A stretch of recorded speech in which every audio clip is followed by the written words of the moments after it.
직원, 훌륭한데요. 네, 한 번도 생각 못 해봤습니다.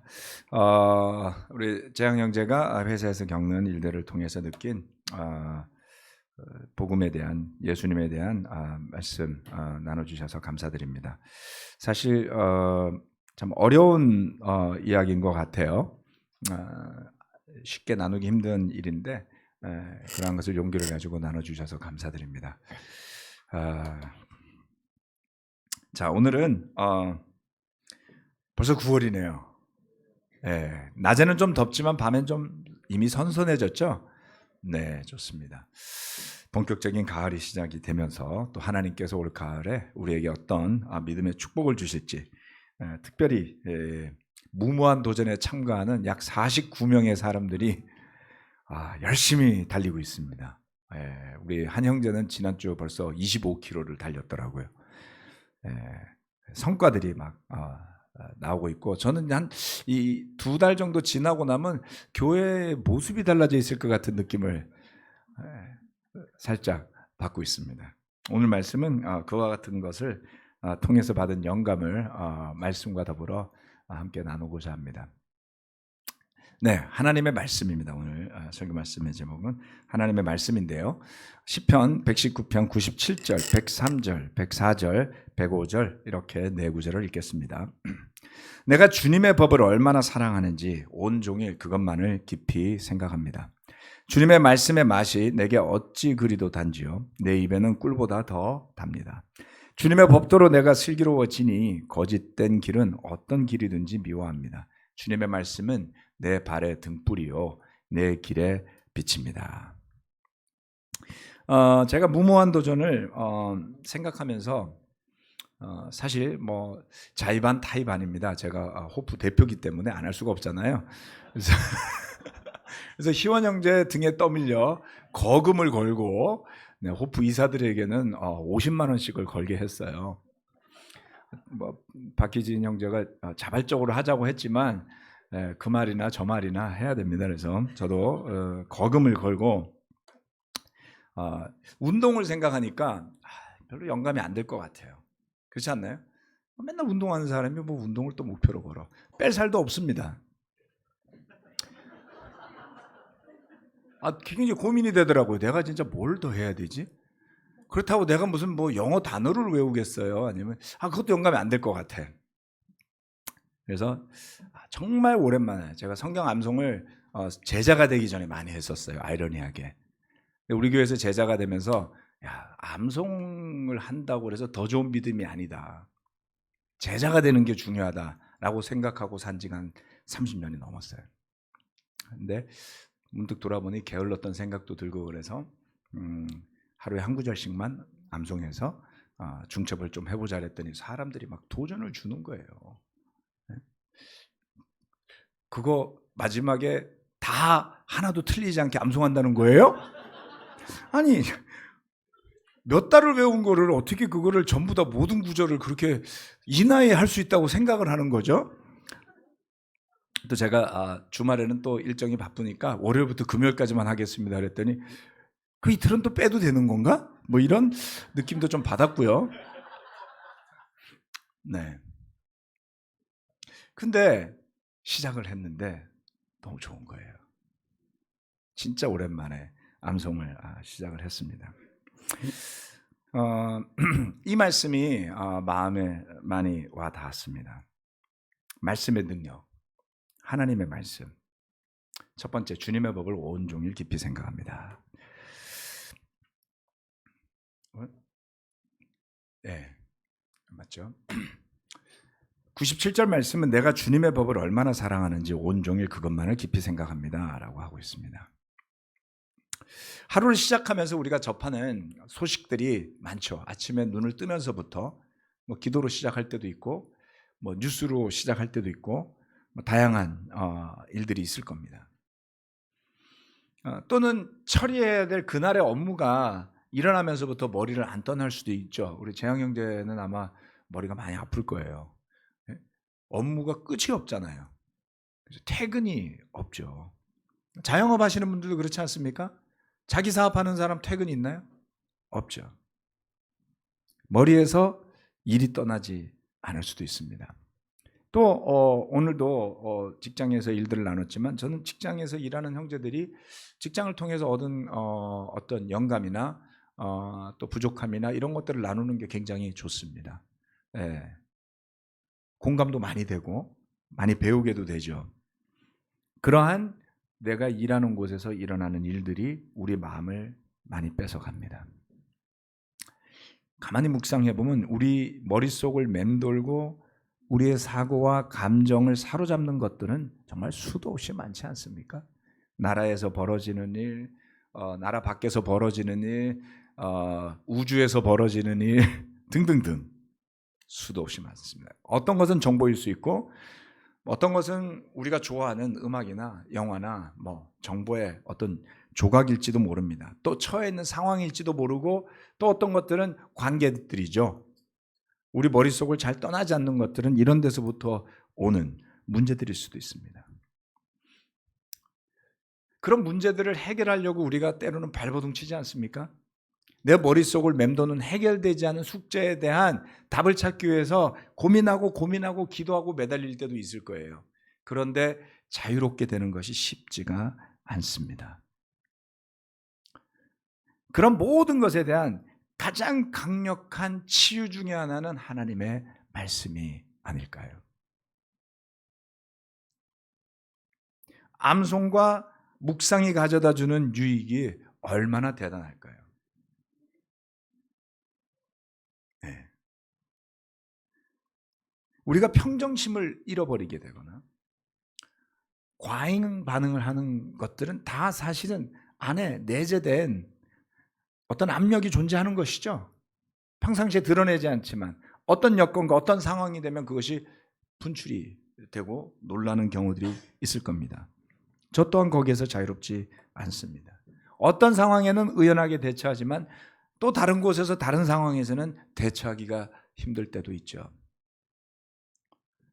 잘 살고 싶은데 더 성숙한 그리스도인이고 싶고 요즘 주중에 성령의 열매를 이야기하고 있습니다만 정말 성령의 열매를 잔뜩 맺고 살고 싶은데 어떤 한 사건이 어떤 한 정보가 어떤 한 이야기가 그런 우리의 평정심을 무너뜨리게 하고 그런 일이 반복될 때 우리는 자주 좌절합니다. 그런데 히브리서 4장 27절 우리 모두가 정말 잘 암송하다시피 하는 하나님의 말씀은 살아있고 힘이 있어서 능력이 있다는 말씀이죠. 관절과 골수와를 갈라놓기까지 하고 생각과 사람의 속을 꿰뚫어 본다 그랬습니다. 대단한 말씀이죠. 저는 이 말씀 때문에 우리 교회 성경 공부에서 전환점을 경험한 사람이었습니다. 이미 암송하고 있는 구절이지만 정작 그 말씀이 내 삶을 꿰뚫게 하지 못했던, 그래서 갈라지고 쪼개어지고 밝혀지게 된 생각과 의도 속에 하나님을 대면하지 못했던 제 자신을 깨달았기 때문에 저는 우리 교회에서 성경 공부를 지속하게 되었고 회개하기까지 이르렀던 것이죠. 하나님의 말씀이 살아서 움직이고 내 생각과 내 삶을 꿰뚫고 변화시키는 그런 체험을 해보지 못한다면 말씀의 능력에 대해서 말할 수 없을 겁니다. 그러나 그러한 체험을 해봤다면 그러한 경험을 가지고 있는 믿음의 사람들이 때로는 부침을 겪는다 할지라도 주님의 법, 그 말씀을, 그 하나님의 뜻과 명령을 생각하면서 마음에 새기고 머리에 새기고 영혼에 새긴다면 우리에게 어떤 변화가 생길까요? 내 생각은 이렇지만 말씀에 설득되어져서 생각과 감정대로 따라가지 않는 일들이 생겨나지 않을까요? 그 순간만큼은 어려운 결정이지만 그 말씀이 너무나 강하게 내 안에 살아있기 때문에 가고 싶지만 하고 싶지만 하지 않고 가지 않는 일들이 있을 때 비로소 우리는 말씀의 능력을 깨닫게 되죠. 그와 같은 기대를 가지고 하루를 시작하고, 그와 같은 기대로 점심을 먹으러 가고, 그와 같은 기대로 하루의 업무를 마치고, 그와 같은 기대로 집에 퇴근해서 돌아오고, 그와 같은 기대로 잠자리에 들 수 있다면 그는 진정으로 복 있는 사람이 아니겠습니까? 두 번째, 주님의 말씀이 달콤합니다. 이렇게 하면 오늘 설교 20분 안에 끝날 수도 있어요. 아멘. 예. 김민수 전도사님이 오후 설교에 20분 안에 해달라 그래가지고 제가 준비했던 설교를 버리고 이걸로 바꿨습니다. 20분 안에 끝낼 수가 없어요, 그 설교는. 그래서 유보. 그래서 바꿨습니다, 오늘 아침에. 주님의 말씀이 달콤합니다. 시편 119편 103절 말씀. 와, 이걸 써놓고 보니까 시편 119편 103절 9절이 막 장도 막 3디지죠. 그걸 뭐라 그러죠? 세 단위 숫자. 9절도 세 단위 숫자. 와, 길어요. 119편 103절. 압도적입니다. 주님의 말씀의 맛이 내게 어찌 그리도 단지요. 내 입에는 꿀보다 더 답니다. 저는 이 말씀 이해가 참 어려웠어요. 그런데 단 거를 좋아하는 아내와 제가 살잖아요. 왜 단 거를 좋아하지? 나중에 보니까 저도 단 거를 좋아하더라고요. 단 거 싫어하는 사람? 응? 단 거 싫어요? What? 그러면 짠 거 좋아해요?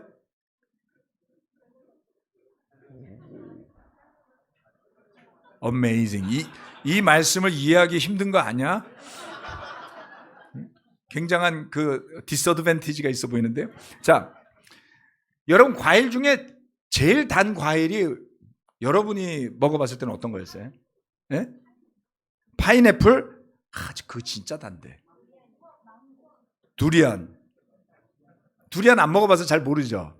자, 우리나라에서 나는 과일 중에 제일 단 거. 포도 maybe. 그렇죠?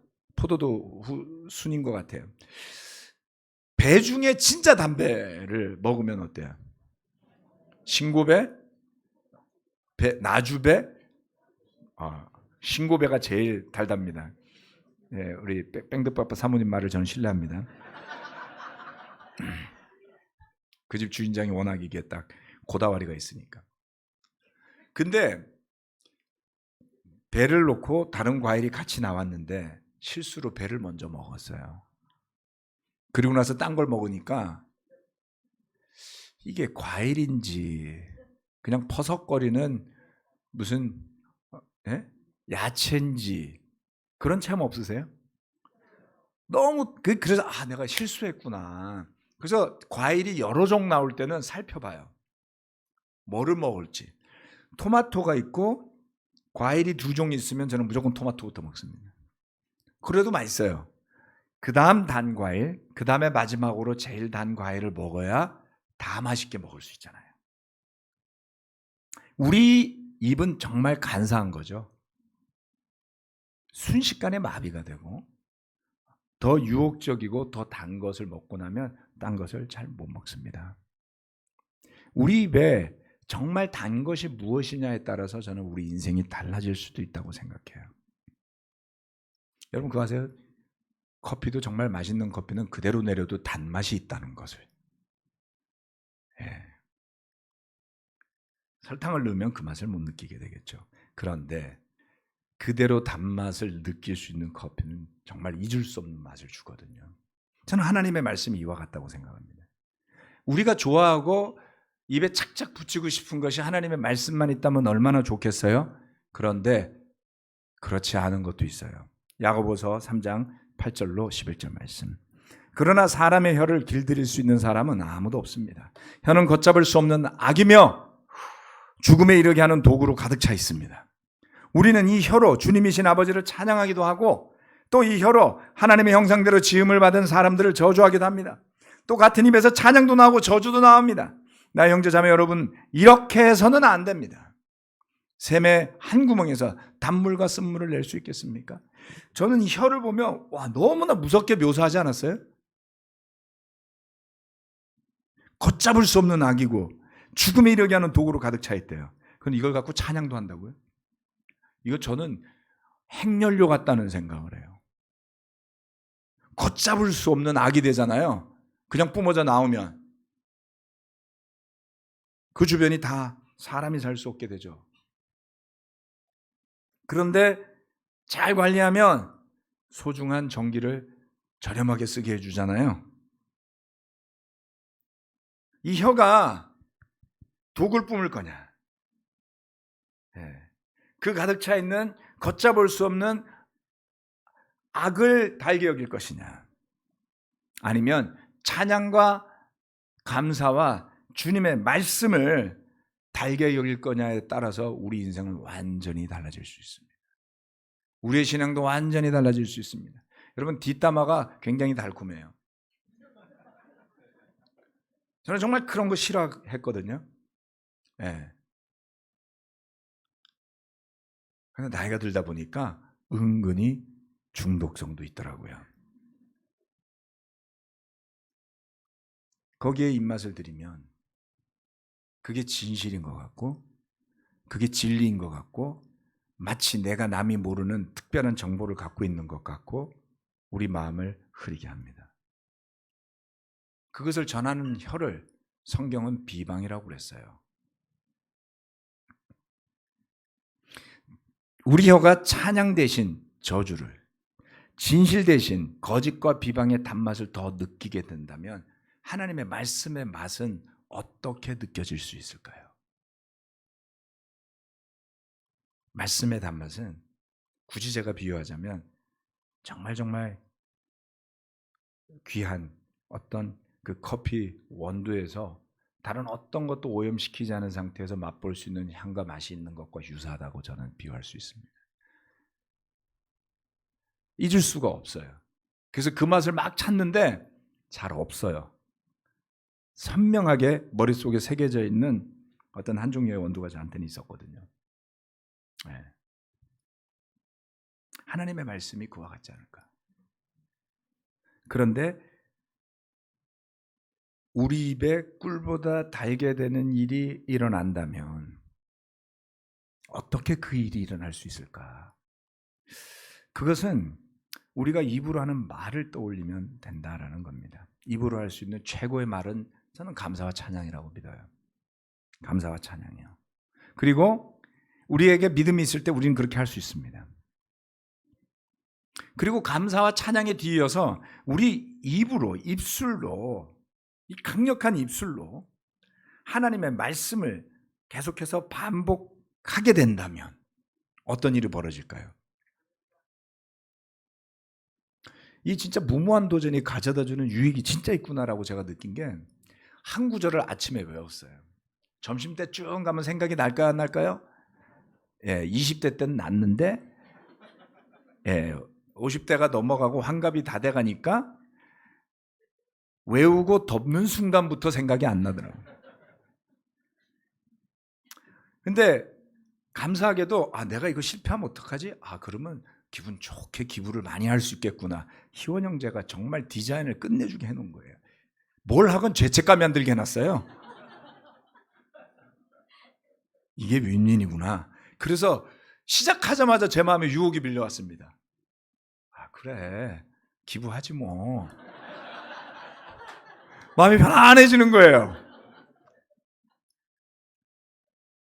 그래서 점심 때 다시 봤습니다.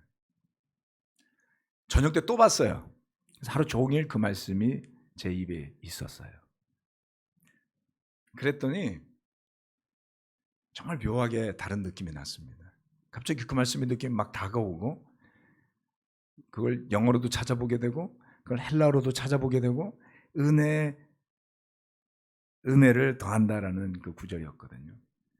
은혜를 더하여 받았다.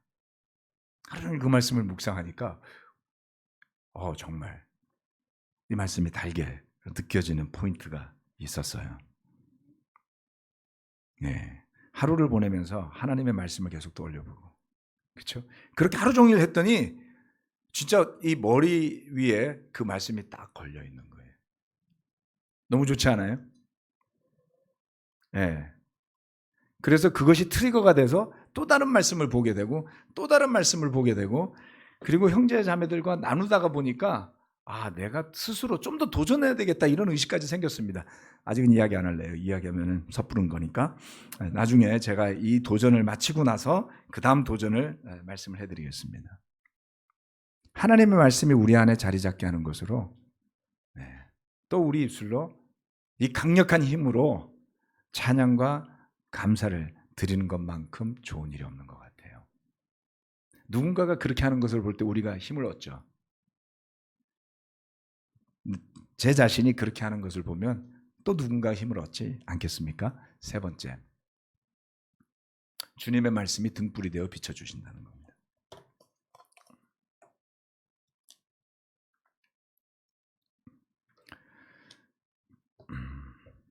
시편 119편 104절 105절 말씀. 주님의 법도로 내가 슬기로워지니 거짓된 길은 어떤 길이든지 미워합니다. 주님의 말씀은 내 발의 등불이요 내 길의 빛입니다.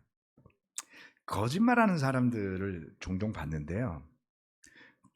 그렇게 대놓고 거짓말하시는 분이 자기가 거짓말한다는 것을 인식하는 것을 별로 본 적이 없습니다.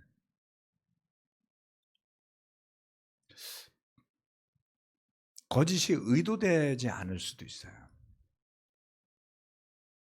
네. 그런데 거짓이 너무나도 편리한 도구가 되기는 쉽구나라는 겁니다. 우리 교회도 이 세상도 거짓말 논쟁이 끊이지 않죠. 남들은 제쳐놓고 제 자신만 생각해 봅시다. 주님의 법도로 내가 슬기로워지니 거짓된 길은 미워하게 된다는 거죠. 남이 거짓말하는지 안 하는지 알 수가 없어요. 모르시잖아요. 그렇죠? 네. 종종 신문 지면을 장식하는 일들은 법원에서 판결이 나도 뭐가 진실인지 어려울 때가 있지 않나요? 네. 정치적인 판결을 했을지 누가 알아요? 그러니까 세상에는 음모론이 얼마나 퍼져 있는지 미국에서 아폴로 우주선을 쏴서 달 착륙한 거 거짓말이라고 믿는 사람도 세상에 많더라고요. 처음엔 제가 그것을 굉장히 하찮게 여겼어요. 정신이 이상한 사람들이네. 세계가 좀 이상한 거 아니야? 근데 누군가는 그 음모를 만들었고 또 누군가는 그걸 믿고 있는 거잖아요. 여러분 이게 우리가 사는 세상이에요. 네.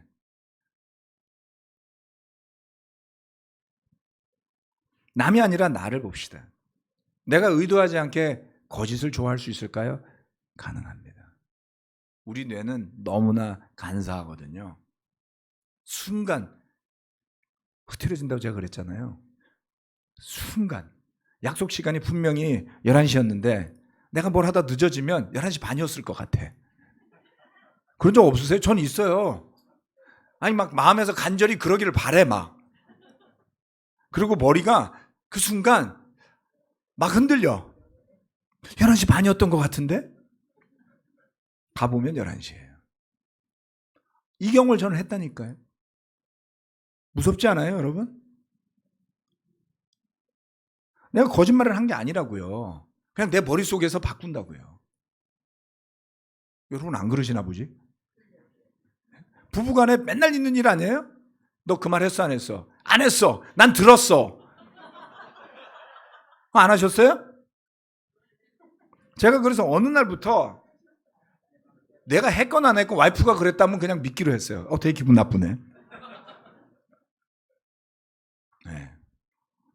기억력이 아무리 좋은 사람도 아무리 마음이 착한 사람도 자기의 커다란 이익이 걸리면 머릿속에서 무의식 중에 사실을 바꿔요.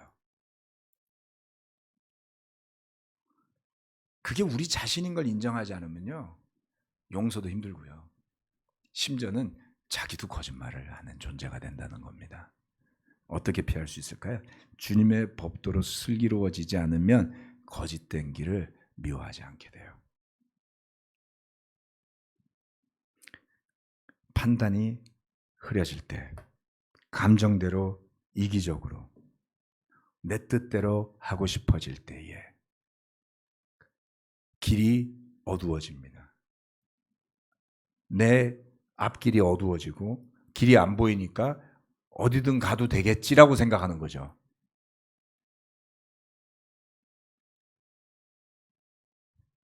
저 사람 왜 저렇게 해? 라고 느끼는 경우들이 있지 않아요? 그 사람 앞에 길이 지금 어두워져 있어요. 그래서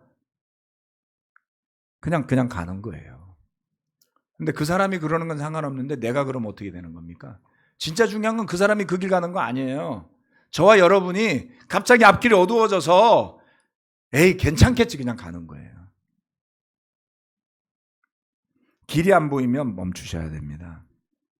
앞길이 어두워 보이고 무엇이 하나님이 기뻐하실 길인지 모를 땐 가지 마세요. 그냥 기다리세요. 네. 주님의 말씀이 내 발에 등불이 되어주시고 내 길을 비추어 주실 때 비로소 우리가 아하 이 길이 하나님이 기뻐하실 길이구나 이렇게 볼 수 있는 거란 말이죠. 요한복음 1장 1절 1장 9절로 12절 말씀입니다. 태초에 말씀이 계셨다. 그 말씀은 하나님과 함께 계셨다. 그 말씀은 하나님이셨다. 참 빛이 있었다. 그 빛이 세상에 와서 모든 사람을 비추고 있다. 그 말씀은 그는 세상에 계셨다. 세상이 그로 말미암아 생겨났는데도 세상은 그를 알아보지 못하였다. 그가 자기 땅에 오셨으나 그의 백성은 그를 맞아들이지 않았다. 그러나 그를 맞아들인 사람들, 곧 그 이름을 믿는 사람들에게는 하나님의 자녀가 되는 특권을 주셨다. 태초부터 계셨던 말씀, 로고스라고 하죠. 네. 그 말씀은 하나님과 함께 계셨고 그 말씀은 하나님이었는데 그 말씀이 또 빛이라는 거예요. 네. 예수 그리스도께서 이처럼 말씀이 육신이 되어 이 땅에 왔을 때 그는 말씀이고 생명이고 빛이고 진리였죠. 그가 왔는데 세상에 계시는데 사람들을 비추고 있는데 세상은 그를 알아보지 못했다 그랬어요. 이보다 더 큰 아이러니가 어디 있습니까? 그것도 하나님을 믿는다고 하는 유대인들이 하나님이 보낸 빛을 못 알아봤다고요. 이해가 되시나요? 그 이야기는 하나님을 믿는다고 하는 우리가 예수님을 주님이라고 고백한 우리가 그 빛을 못 볼 수도 있다는 이야기 아닐까요?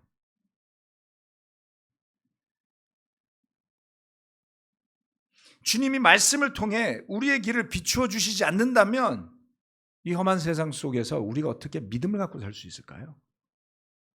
어떻게 그 중심을 지킬 수 있을까요? 우리 중에 어떤 의로운 사람이 하나님의 능력이 없이 인도하심이 없이 비춰주는 그 말씀 예수 그리스도의 능력이 없이 자기가 뭘 해야 할지를 밝게 할 수 있을까요? 무식하면 용감하다고 나는 괜찮아 제자니까 이런 오만은 이제 좀 버립시다. 그렇지 않습니다. 주님이 비춰주지 않을 땐 정말 깜깜한 밤이 되는 것이죠. 주님이 빛을 비춰주셨을 때 비로소 우리 삶이 진리 속에 사는 삶이 되었던 순간에 그것이 기쁘고 즐거웠을 때 우리는 성령님이 허락하시는 그 교제를 누릴 수 있지 않았습니까? 얼마나 기뻤어요. 네. 그것을 헬라어로 코이노니아라고 부르는데요. 굉장히 독특한 특별한 느낌이 나죠. 그 단어 자체. 그래서 뭔가 코이노니아 이런 뭔가 특별한 것 같아요. 별거 없어요. 그냥 교제예요.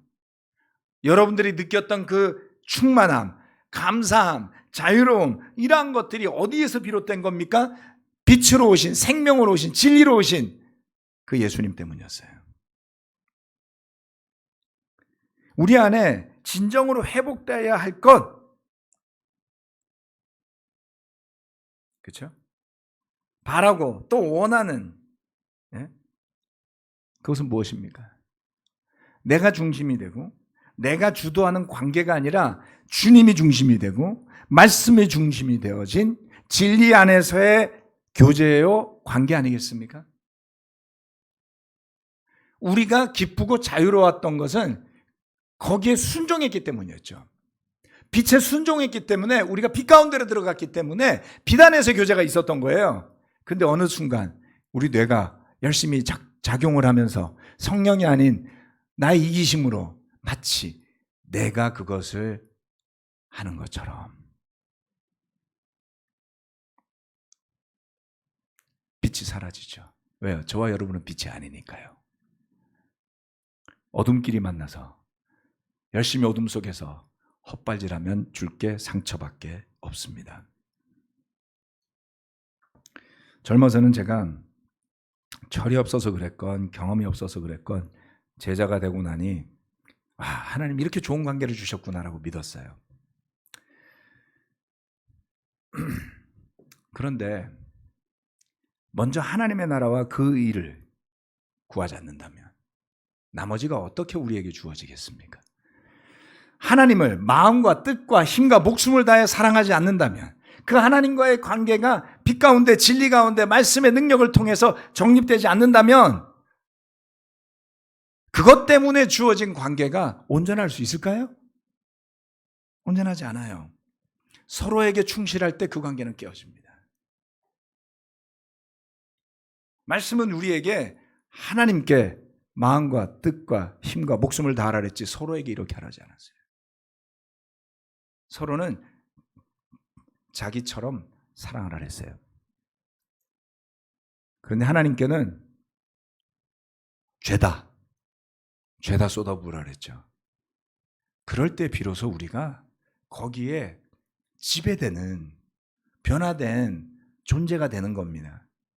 그래서 누리는 것이 있다면 이제는 좀 알고서 누려야 되지 않을까요?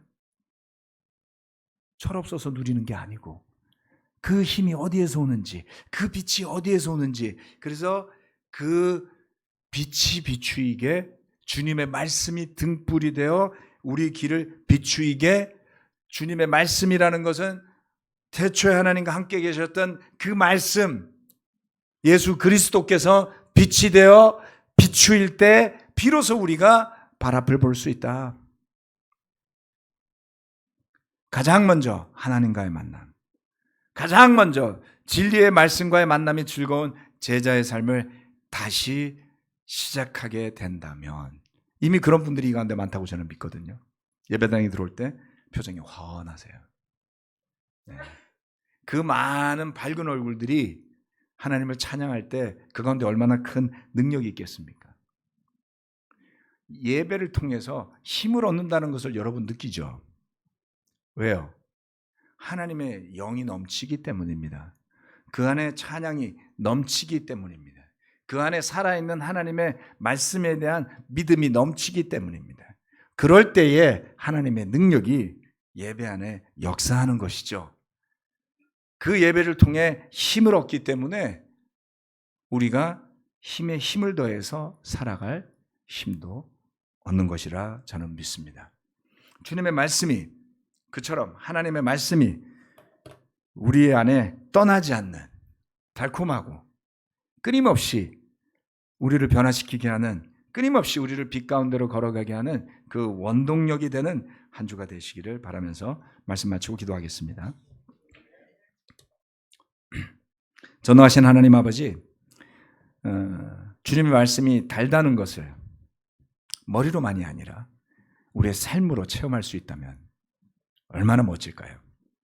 그러한 것을 우리 모두는 경험해 보았습니다. 또 어쩌면 지금 이 순간도 경험하고 있는 형제자매들이 많을 거라고 저는 믿습니다.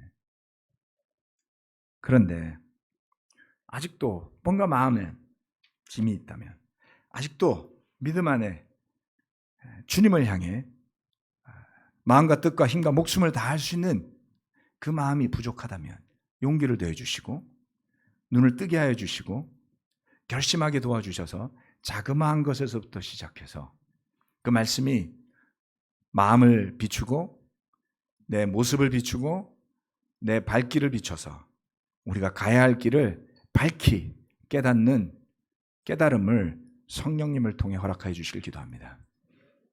함께 수고하고 애쓰면서 말씀으로 서로를 격려할 때 큰 힘을 받습니다. 미약 하나마 암송한 구절 하나를 가지고 서로에게 나눌 때 그것이 주는 그 말씀의 능력이 얼마나 큰지를 지난 한 주간 체험할 수 있었기에 감사드립니다. 이 예배를 함께 드리는 모든 형제 자매들 위해 그와 같은 진리의 말씀의 빛의 생명의 예수 그리스도의 능력이 함께하기를 바라며 예수 그리스도 이름으로 기도합니다. 아멘.